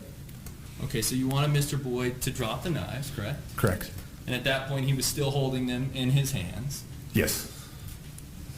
If you could, can you please stand up with the court's permission and demonstrate how Mr. Boyd was holding his knives? Basically, it seemed like he was like this, pointing them out at about waist level, maybe a little bit more. Okay. Like that. And were the blades up or down? I believe like kind of like pointed out. Okay. So they were pointed towards you? Correct. Okay. And you wanted him to drop those because they were deadly weapons, correct? That is correct. Nonetheless, Mr. Boyd refused to drop his knives, correct? Oh, that's correct. And he would become agitated when you would talk to him about dropping his knives, correct? Yes, that's correct. And as we talked about earlier, topics that agitate an individual in crisis are known as hot button topics, correct? Your Honor, asked and answered and answered. Many times already. In this situation, did you observe any hot button topics with Mr. Boyd? Yes, I did. Okay, and what were his hot button topics? The mostly the ones were of whether he was in control or I was in control, or with the wanting to put the knives down. So asking him to put the knives down, that was a hot button topic with Mr. Boyd. It was. Nonetheless, that was something that had to happen for this incident to be de-escalated, correct? Yes, correct. Nonetheless, asking him to drop the knives would just get him even madder. Objection asked and answered. Sustained.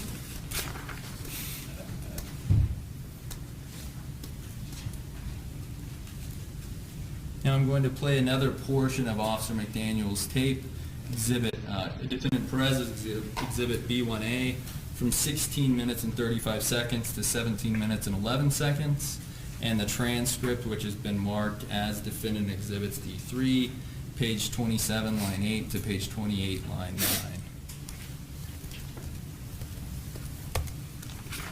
Okay, what you're saying. Well, we have people down there saying you were armed with knives and up here, afraid, okay? All right, well, that's all you're told. So you're saying, if you, all here, once you get knives, it is an issue. I'm never saying. I was regularly, that's right. Well, you put your hands to the hand, then again, so I do. I was going to say, here's the thing, you want to keep those knives in your pocket. You keep your hands on your head, bring them off, and we're going to take off.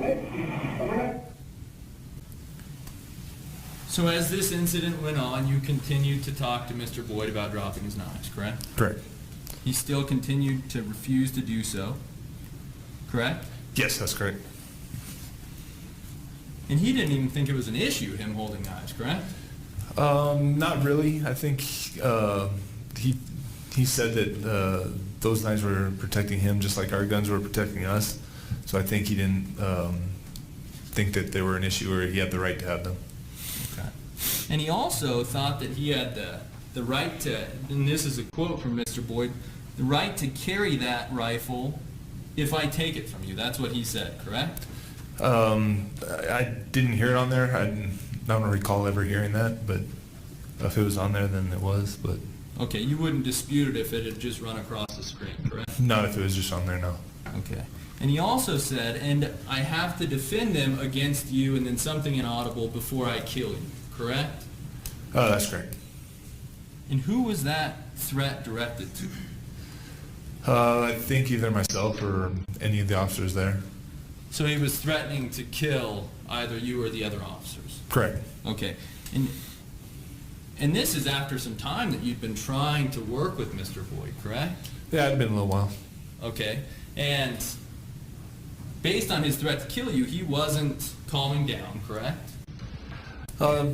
He would at times, like I said, he would still go up and down, but at this point he wasn't very cooperative. Okay, so this is one of the times he was up, correct? Yeah, correct.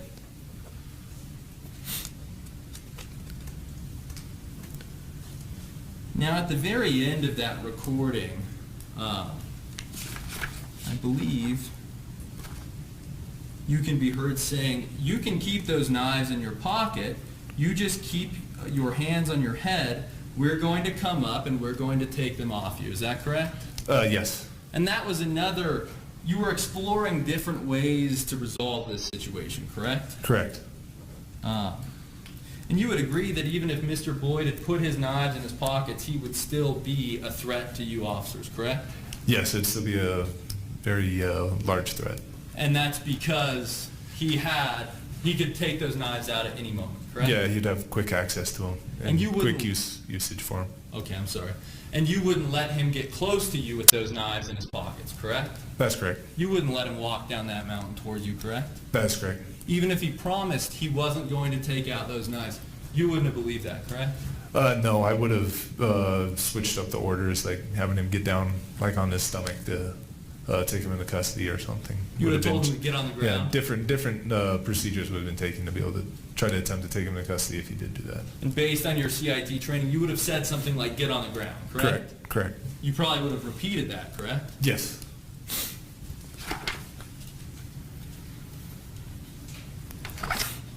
And in that quote I just read to you and that we just heard, you told Mr. Boyd to put his hands, or you just keep your hands on your head, correct?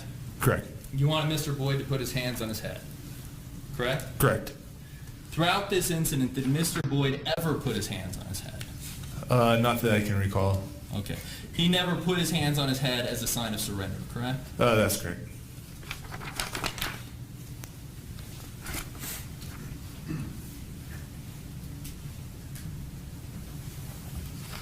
Okay, I'm going to play another section of this video that is further along in your attempt to de-escalate Mr. Boyd.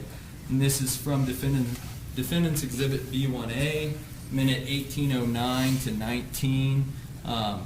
And then the transcript is from Defendant Perez's Exhibit D3, page 29, line 24 to page 30, line 22.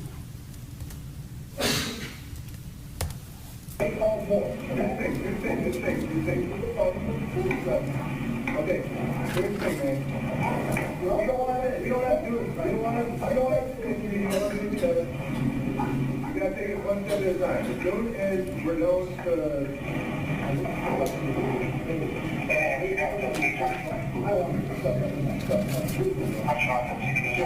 I can guarantee you your safety is on these steps.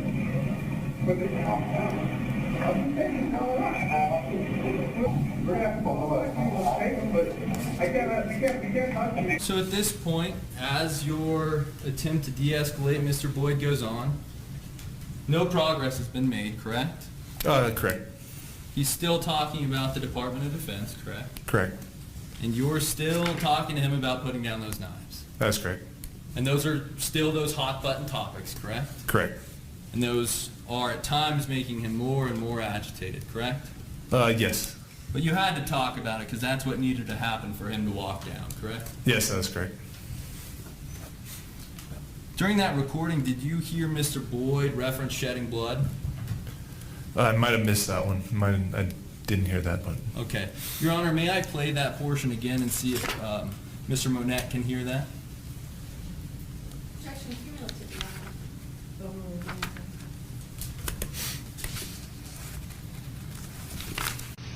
It's an item of evidence that's already been entered. Correct? Yes, Your Honor. This has been admitted. So And it's it's not spec- human. And it's specifically If I have to shed blood, you might be stuck for days. This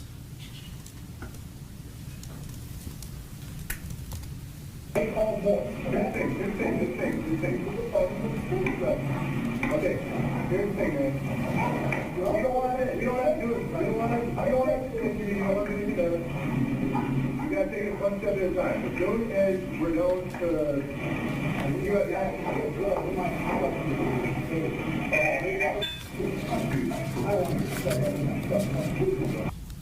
Did you hear a reference to shed blood? I think I heard it on that one. Okay.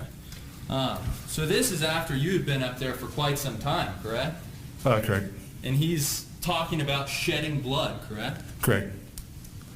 And Mr. Boyd never made any indication that he was suicidal, correct? I never got that impression. Okay, so he wasn't talking about shedding his own blood, correct? Correct. I don't believe that was it. And there was no one else up there besides you and him and the officers, correct? That's correct. So it's fair to assume he was talking about shedding your blood, correct? That's correct.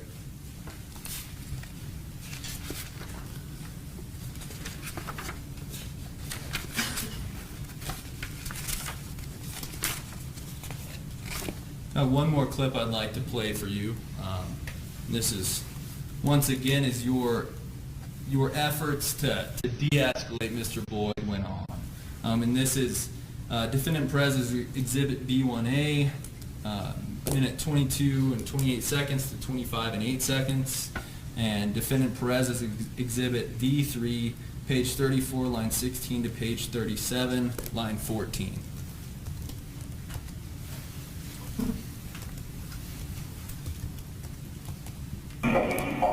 When was the last time you stayed like in a hotel apartment? In a month? Do you like it better out here or in the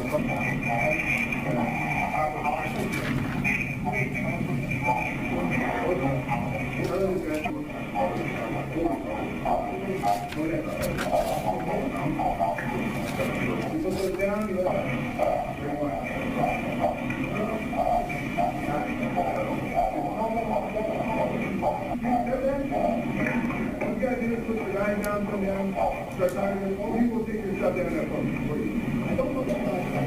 So they will say, I'm up here right now. I'm up here talking to you right now. So you can say, I'm up here talking to you right now. I'm up here talking to you.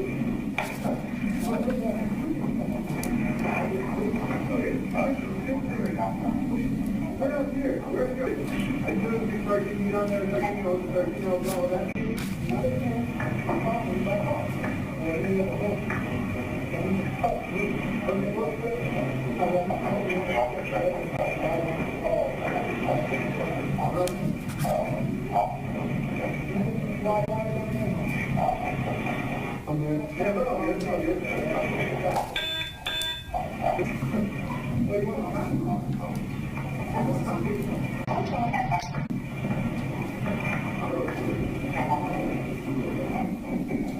At a certain point,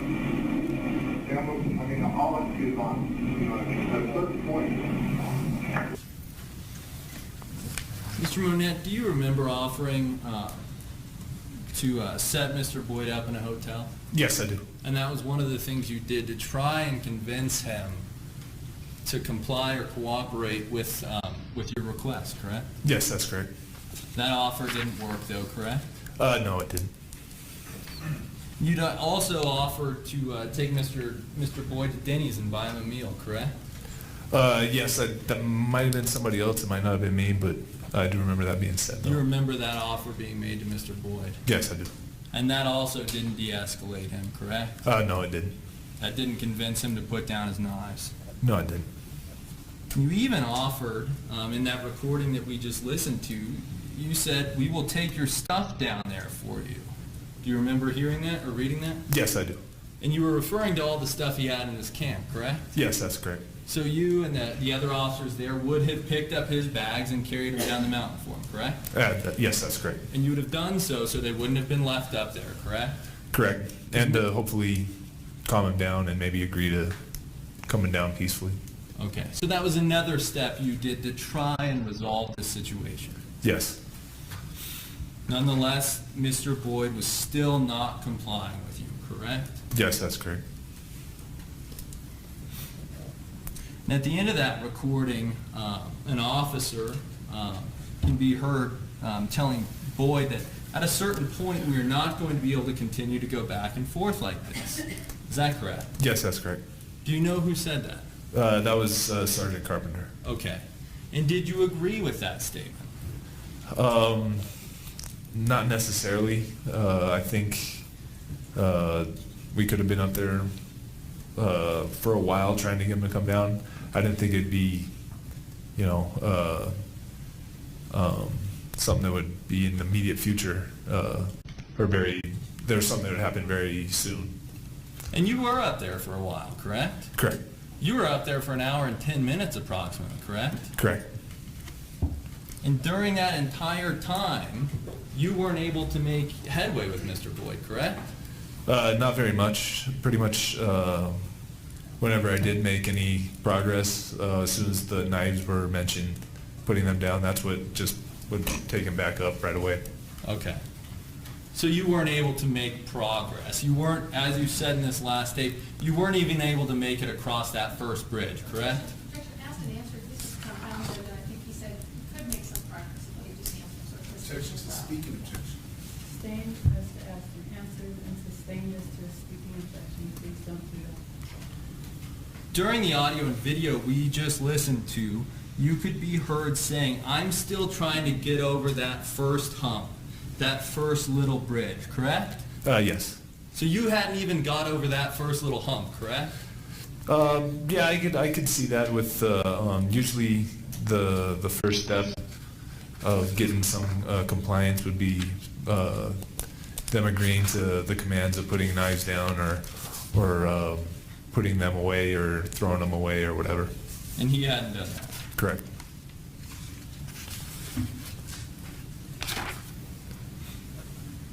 Now, based on all of your training and your experience as a CIT officer, at the time you came down from where Mr. Boyd was located, there was nothing else you could have done to de-escalate Mr. Boyd. Is that correct? Objection, Your Honor. This is a question that I asked that I was, I can approach it if you'd like.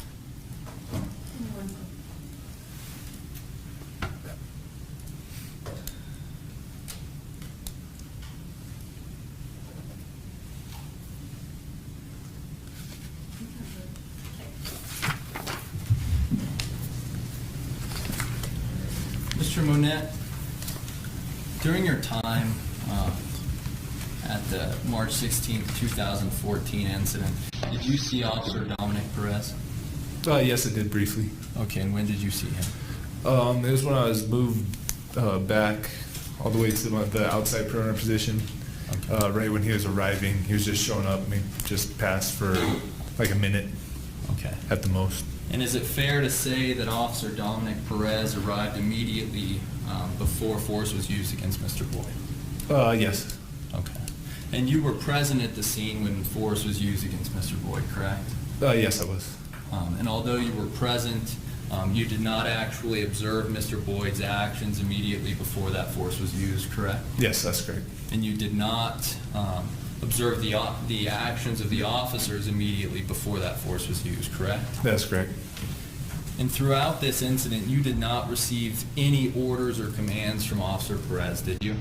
No, I didn't. And he didn't impede on your ability to try and de-escalate Mr. Boyd, correct? Yeah, that's correct. May I have a moment, Your Honor? Yes.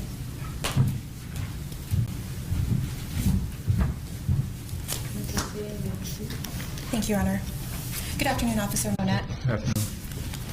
Officer, you are the primary crisis intervention team officer on scene, right? Correct. Yes. There was actually another crisis intervention officer as well.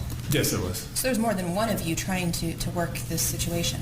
Well, technically there was another one there, but he did no talking. He was just on a cover position, so he wasn't really doing anything to kind of handle the situation. It was basically just me. And that was appropriate. Yes, it was appropriate. Okay. And in fact, when you actually got this call out, you were dispatched at the time to a separate call, but you had asked if you could go to this one, right? I think it was Sergeant Carpenter. I was right by him when it came out on the way to my other call, and I asked him, "Do you want me to go on this call and drop my other call?" He said, "Yes, do that." So Okay. that's why I went to the other call, or went to this call. And then you dispatched to this call. Yes. And you stated that you also brought your rifle with you, correct? Yes, that's correct. So even though that you were there in the capacity as a crisis intervention negotiator, you still felt that it was appropriate to bring your rifle, right? Yes, correct. And Sergeant Carpenter advised me to also take it as well. And that's completely appropriate as well, Yes. based on your training. Yes.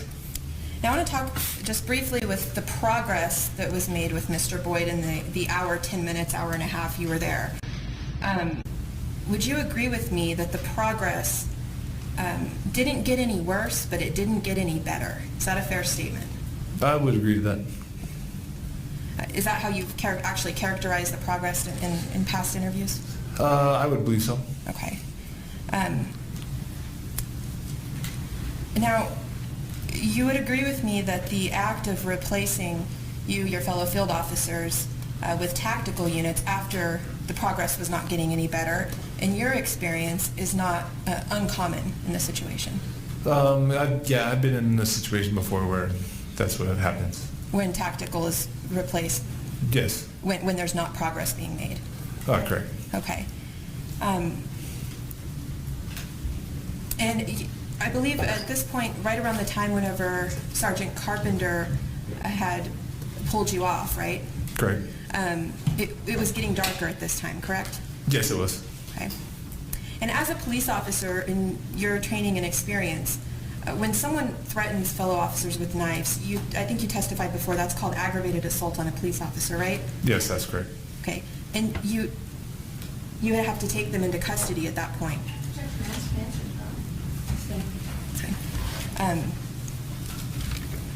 I want to go over an exhibit that the state went over with you on direct.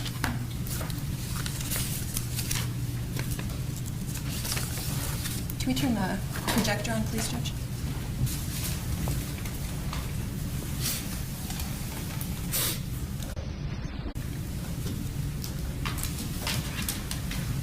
Okay. Do you remember going over this it's subsection C here? Yes, I do.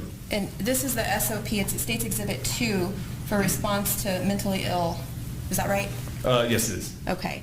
And she specifically went over C4, avoid physical contact, if possible, while assessing the situation. Is that what that says? Yes, that's correct. Okay. It says there, if possible. Now, is it possible to avoid contact with a suspect if an officer needs to do a pat-down for safety purposes? No, you have to have contact to be able to do that. You have to have contact, right? Correct. And that wouldn't be in violation of this SOP? No, it wouldn't be. If a reasonable, also, would you agree with me that it's not possible to avoid contact with the suspect when you have to place that suspect under arrest? Yeah, that's correct. You need to have contact to be able to do that. Okay. And so this SOP here wouldn't apply in this situation because Mr. Boyd had to be patted down and he had to be placed under arrest. Correct. Okay. And also subsection D that Ms. McGinn went over with you there, that highlighted portion number 4. Do you see that? Yes. And she highlighted that when communicating with the subject, do not threaten the subject with arrest or physical harm. Do you see that? Yes, I do. You never threatened Mr. Boyd with physical harm, did you? No, I didn't. In fact, no officer there ever threatened Boyd with physical harm. Yeah, not that I'm aware of. I don't remember. Okay. I also, the page preceding this page in the SOP for response to mentally ill, is there also a section on determining the dangerousness of a mentally ill suspect?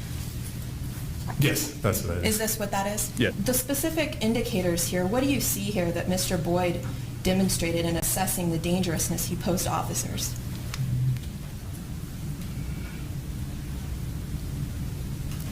Did he have the availability of weapons? Yeah, he did have weapons. Did he make direct threats? Yes, he did make direct threats as well. Okay, and did his personal history that was known from the CADs demonstrate prior violence under similar circumstances? Yes, it did, but at the time I was unaware of that. Okay. What about either the lack of physical control the subject demonstrates over his or her emotions? I would agree with that one too. The mood swings? Yes. Okay. And if you go on to the next page of this, these are also other indicators in determining the dangerousness Boyd posed, right? Yes. Okay. Now, is there anything in, first of all, I also want to be clear, you never pointed your gun at James Boyd, did you? I might have maybe once when he started approaching us at that point where I felt in fear, and shortly after the Sergeant Carpenter said, if you cross this line, we're going to beanbag you. I think I might have at that point, and that would have been the only point if I did. Okay. And that was an appropriate show of force at that point? Yes, I would say so. Okay.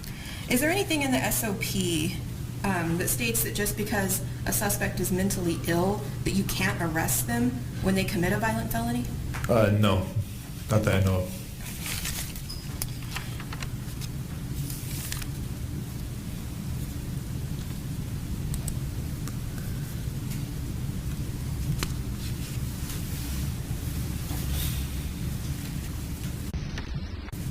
Okay. You never had any conversation with my client, Officer Sandy, on that day, right? No, I did not. Okay. And Mr. Sandy never instructed you in any way to do anything that night? No, he didn't. Okay. He definitely wasn't the one that called you off? No, he wasn't. Okay. Based on your training and experience and observations of Mr. Boyd that day, was it clear to Mr. Boyd that he needed to leave his knives behind before coming down the mountain? Yes, it was very clear. Okay. Was there anything else? Let's check that one.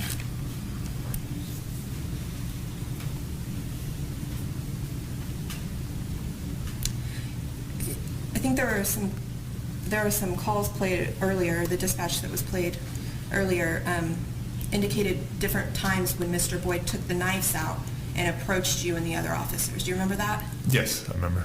At the time when he was doing that, there were no tactical officers on scene at that time, right? No, there wasn't. Okay. So even just the field officers in their field gear was upsetting Mr. Boyd to the point of drawing his knives and approaching you? Yes. Okay. And it was only the threat of force that stopped Mr. Boyd from actually approaching you with the knives. That is the beanbag shotgun. Yes, that helped greatly.